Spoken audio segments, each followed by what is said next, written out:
100 preguntas y respuestas para comprender el conflicto colombiano es un espacio para divulgar el conocimiento histórico y promover el sano debate. Orientan este programa los profesores Mauricio Albeiro Montoya y Wilmer Zuleta. ¿Qué puedo hacer por mi pueblo? Aquí ya no existe paz, aquí ya no hay libertad, aquí ya no pasa un día sin algo que lamentar. La guerra de 1851 es muy importante porque tiene básicamente tres elementos centrales. El primero es que acabamos de salir de un conjunto de reformas liberales en un país de altas tradiciones conservadoras, que viene bastante ligado a una tradición colonial. Las reformas liberales, que básicamente propenden por un sufragio universal de varones, por la libertad de prensa, la libertad de cultos. Un segundo tema que es clave es el de la abolición de la esclavitud, que precisamente va a ser un eje fundamental de ese gobierno de José Hilario López a mediados del siglo y de las reformas liberales. Entonces tenemos un conjunto, digamos, de reformas que básicamente buscan es que el Estado se haga más laico, más liberal, propenda por libertades, haya más afirmación de los individuos que del mismo Estado, digamos, más individualidad y menos Estado, y que se deslinde el Estado de la Iglesia. Tema central. La guerra de 1851 es una reacción de los grupos conservadores contra las reformas liberales de un lado, en el Cauca particularmente contra una reforma fundamental, que es la de la abolición de la esclavitud, dado que el Gran Cauca fue siempre un centro de propietarios, terratenientes, esclavistas, y de las únicas regiones, digamos, donde quedaba un bastión importante de esclavos a mediados del siglo XIX. Entonces el Cauca va a reaccionar, básicamente liderado por estos grandes terratenientes esclavistas, contra el gobierno liberal, estos conservadores esclavistas, contra el gobierno liberal, con el objeto de parar la abolición de la esclavitud. O sea, no aprobar esa ley. Sean todos bienvenidos nuevamente a su programa radial 100 preguntas y respuestas para comprender el conflicto colombiano. El día de hoy, y como hemos venido desarrollando este trabajo, hablaremos sobre otra de las tantas guerras civiles por las que atravesó nuestro país en el siglo XIX. Específicamente hablaremos hoy de la guerra civil del año de 1851 y un poco también de los sucesos que acontecieron en relación con el golpe del general Melo en el año de 1854. Escuchábamos al principio del programa las palabras del profesor Luis Javier Ortiz, reconocido historiador colombiano y un gran conocedor del tema de las guerras civiles del siglo XIX, hablándonos aquí de lo que, según sus conocimientos, fueron las causas más relevantes que llevaron a la contienda denominada del medio siglo, de la que hablaremos hoy en este programa. Hoy nos acompaña también el profesor Iván Ríos, quien les habla Mauricio Montoya, y vamos entonces a entrar en materia sobre este interesante tema.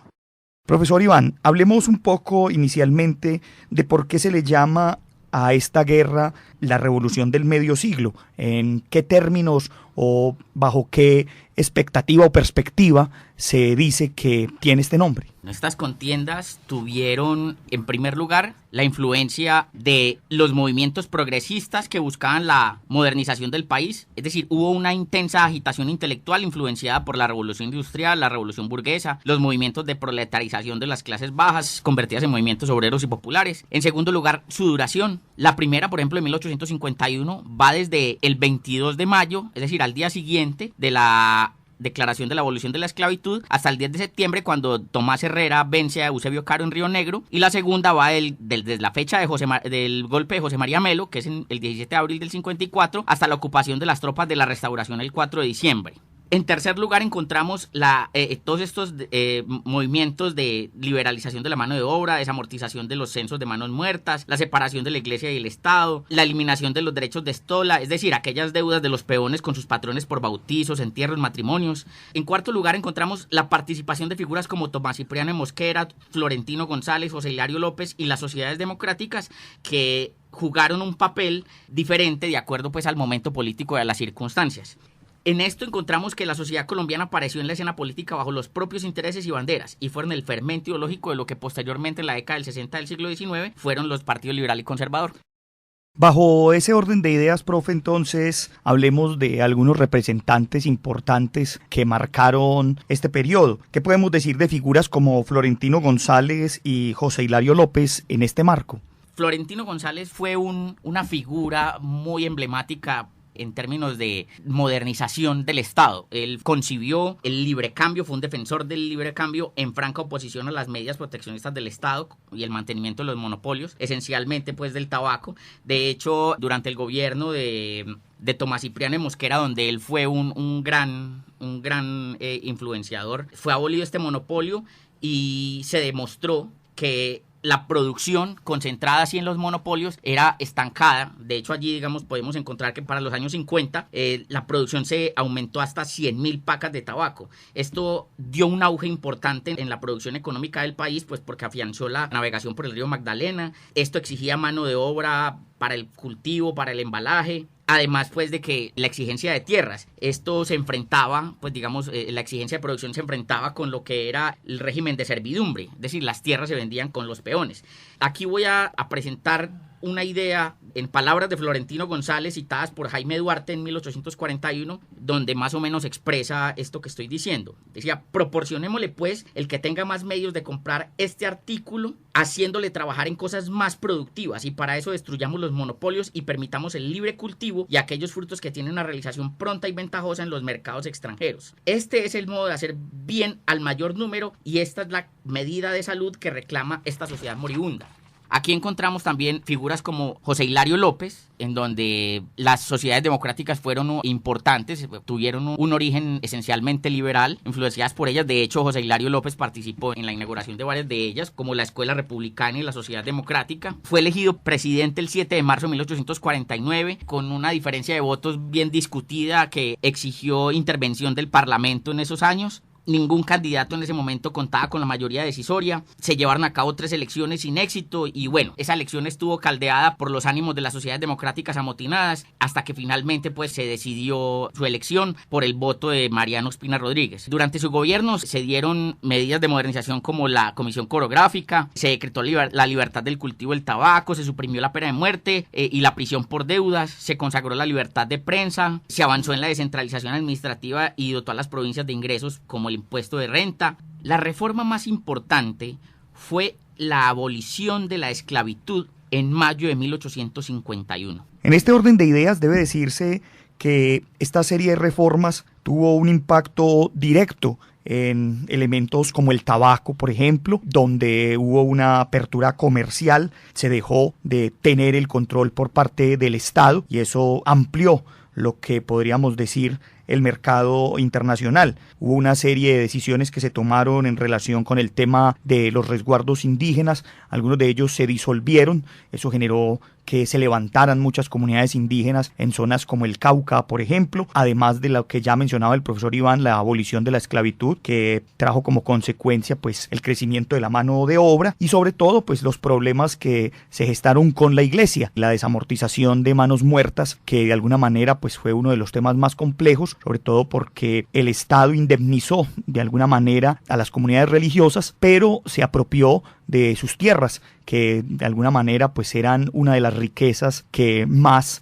poseía la iglesia. Eso empezó, pues, digámoslo así, de alguna manera, a truncar las relaciones que de ahí en adelante pues se iban a tener entre los gobiernos liberales y los eclesiásticos, y sobre todo pues en adelante van a suscitarse unas polémicas mucho más profundas. Estas reformas que mencionamos pues generaron los levantamientos y generaron pues que comenzara esta guerra. Hasta aquí lo que hemos venido diciendo es un contexto que nos lleva a entender lo que se suscitó. Profesor Iván, entonces hablemos del levantamiento. Hay figuras como Manuel Ibáñez y Julio Arboleda en el Cauca que se levantan específicamente pues contra varias de estas reformas, específicamente la de la abolición de la esclavitud. Hablemos un poco de esa guerra, cómo se desarrolla y el papel que estos personajes juegan.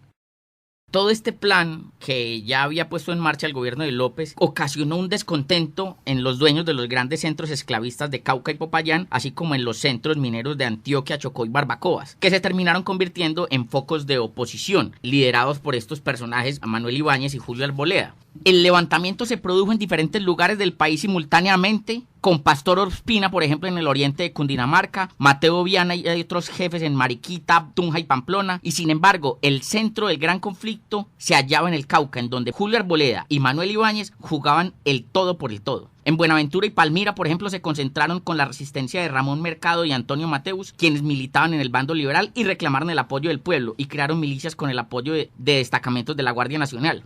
Esta reacción contra el amotinamiento de Ibáñez y Arboleda terminó con el triunfo en las regiones de Río Claro, Jamundí, Buesaco, Viges, Guacarí, El Salado y Yotoco. El resultado fue que esa insurrección que se levantó contra las medidas de López se declararon en desbandada. Ibáñez y Arboleda se refugiaron en el Ecuador y otros jefes fueron muertos o capturados. Hablemos un poco también del impacto, ya usted lo viene mencionando, en regiones, pero específicamente en una región como Antioquia.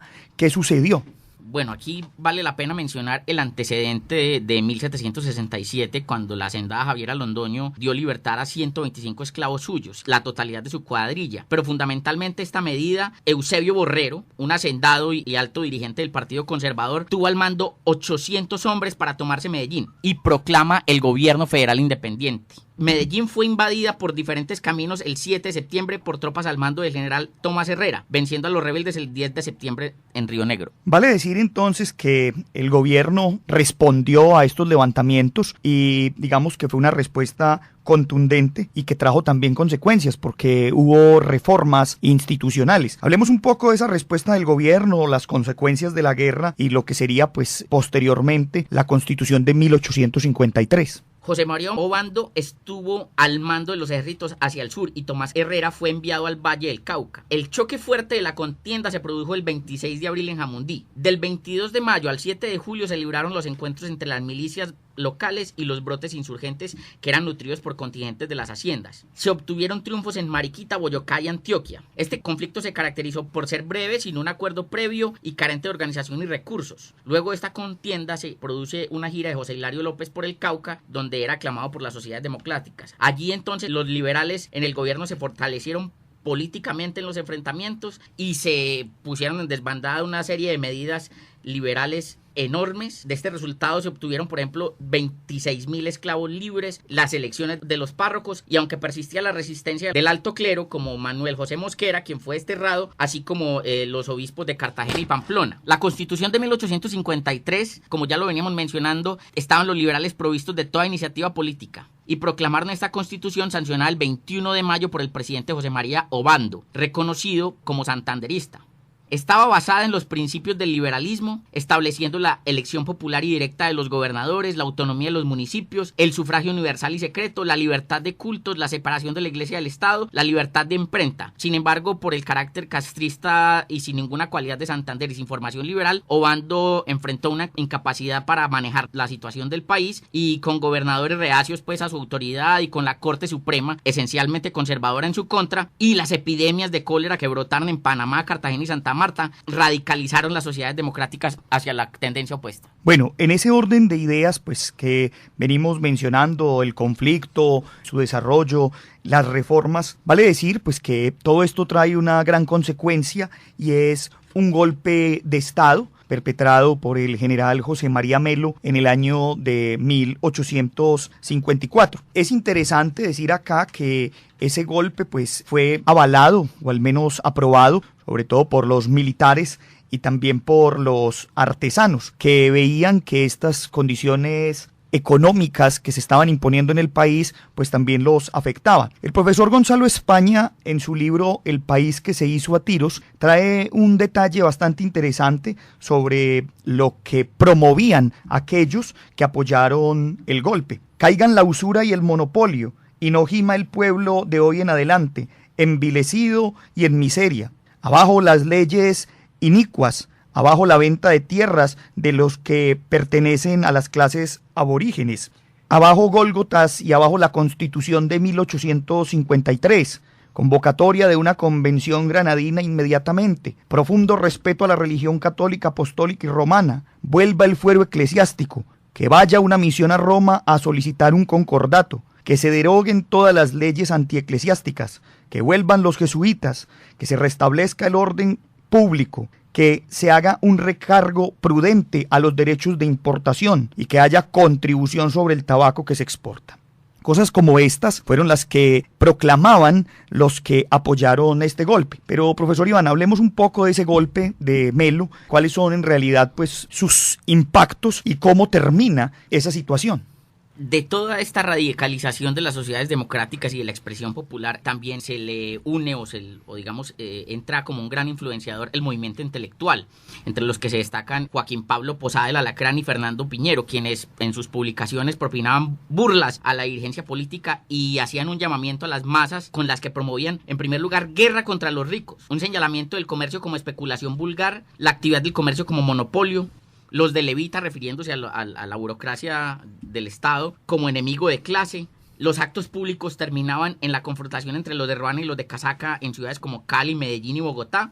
Había entonces un divorcio con las creencias liberales y solidarización de los artesanos con el clero por considerarlo perseguido, robado y socavado por el liberalismo. Estos entonces, enfocados en estimular un cambio definitivo, los liberales los confrontaron poniendo en marcha nuevas y avanzadas reformas y debilitaron el sector del ejército, en donde ya se destacaba José María Melo. Y intentaban socavarlo porque representaba una figura que lo rodeaban los artesanos y que representaba un riesgo para el gobierno. Este personaje entonces, viéndose ya fortalecido, el 16 de abril del 54, nombra una comisión en donde le propone al presidente conformar un gobierno popular y suprimir de facto todas estas medidas. La reacción del Estado entonces es que no admite. Entonces las milicias populares en las que se convirtieron los artesanos, ya armados y provistos por el general Melo, se acantonan en Bogotá y se produce entonces el golpe de Estado bajo la consigna abajo los Gólgatas, y llevó al gobierno a organizar una resistencia que estuvo al frente de Tomás Herrera, quien se enfrentó a los ejércitos en Zipaquirá y Tíquiza, en donde fueron derrotados por Melo el 20 de mayo de 1854. Sin embargo, las aspiraciones de Melo tras este golpe no fue de concentrar gobiernos locales en los puntos claves del Magdalena, ni intentó tomar el poder en Bucaramanga, Pamplona y la costa de la Atlántica. Las sociedades democráticas se concentraron en Cali porque era el sitio donde el liberalismo no se diferenciaba de ellas, es decir, lo que ellos querían era demostrar un pulso con el Estado, pero no querían consolidar un Estado alternativo. Vale decir acá pues que tras el fallido golpe del 54, el gobierno decide brindar algunos indultos, pero también promueve el destierro de muchos artesanos, quienes terminan yéndose hacia Panamá. Los indultados, pues se dice, fueron arrastrados y convencidos por Melo, pues entonces asumen el perdón. El general Melo, pues es desterrado, termina su vida en México, vinculado con el ejército de Benito Juárez, y termina fusilado en el año de 1860. En este marco, pues hay que decir que el tiempo de paz, digamos, tras la guerra y también tras el asunto del golpe de Estado, pues genera una serie de propuestas en temas de indultos. En agosto de 1851, el gobierno nacional y el Congreso emiten una directriz para que se ofrezcan indultos provinciales, es decir, que faculta a los gobernadores para indultar. Claro está, con ciertas excepciones. No se indultó a quienes fueran los líderes o la cabeza de los levantamientos, y tampoco se indultó una serie de delitos, entre ellos los que tenían que ver con delitos sexuales. Vale decir que en octubre de 1851 el vicepresidente José de Ovaldía publicó un indulto general, con excepción otra vez de los jefes de la revuelta. Hubo indultos a los acusados por delitos de imprenta y para los desertores del ejército. Poco a poco, pues esas excepciones que no indultaban fueron quitándose y el indulto se hizo más generalizado. Vale decir que muchos de los que se vieron involucrados en el asunto de los levantamientos pues fueron condenados a un tipo de destierro. Y no podemos dejar de decir que muchos de los indultos pues fueron vistos de varias maneras. Por ejemplo, para algunos el indulto era una herramienta de afirmación de poder y que mostraba algunas veces la clemencia del gobierno, pero para quienes en muchas ocasiones se negaron a recibir el indulto, pues decían que el indulto era una humillación, que los rebajaba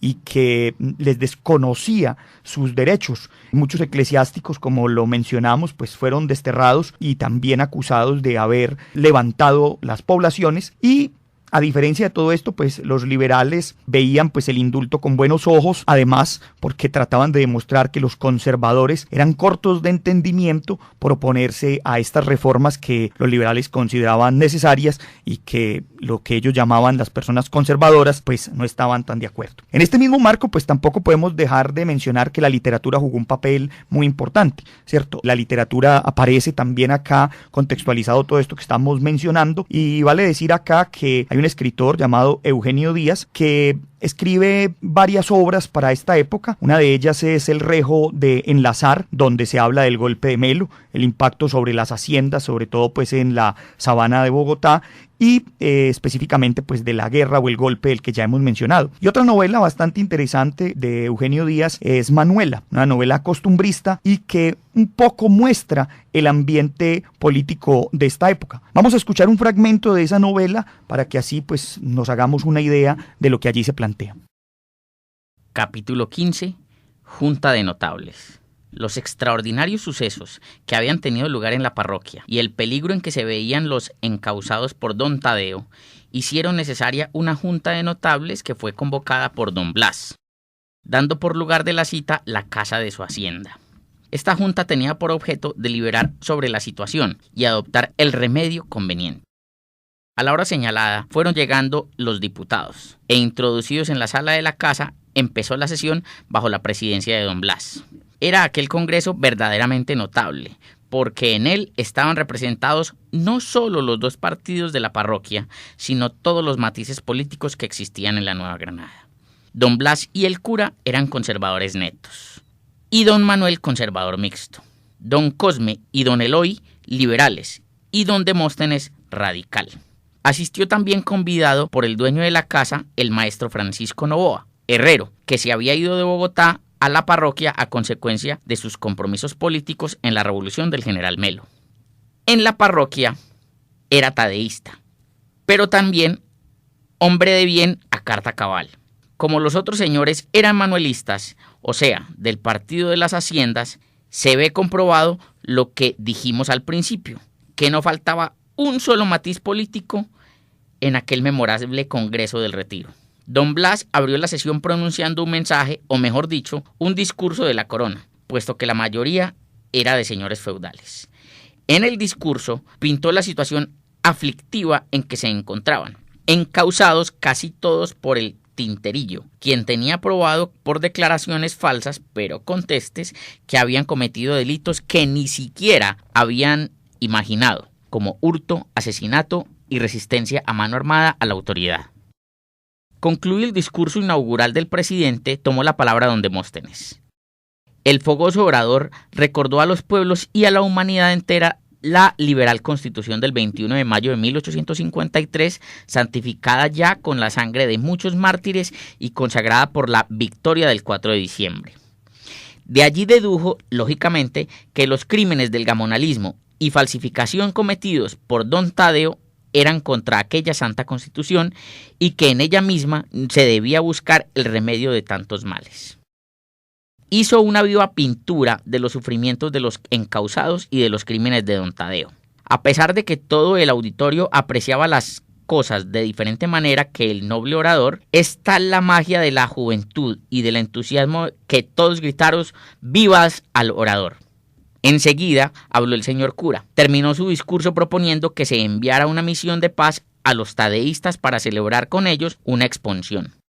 Esta misión debía estar compuesta de él, como párroco, interesado de la moral de los feligreses, y del maestro Novoa, como adicto a la bandera que había enarbolado don Tadeo.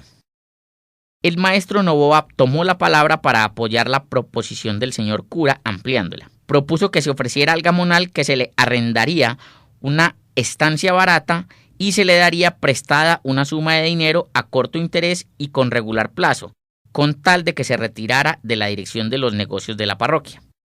En apoyo de esta proposición, hizo notar que la revolución del general Melo, cuyos principios seguían don Tadeo y el orador, había tenido por causa que ni el gobierno ni los ricos protegían la industria. Usted está escuchando 100 preguntas y respuestas para comprender el conflicto colombiano.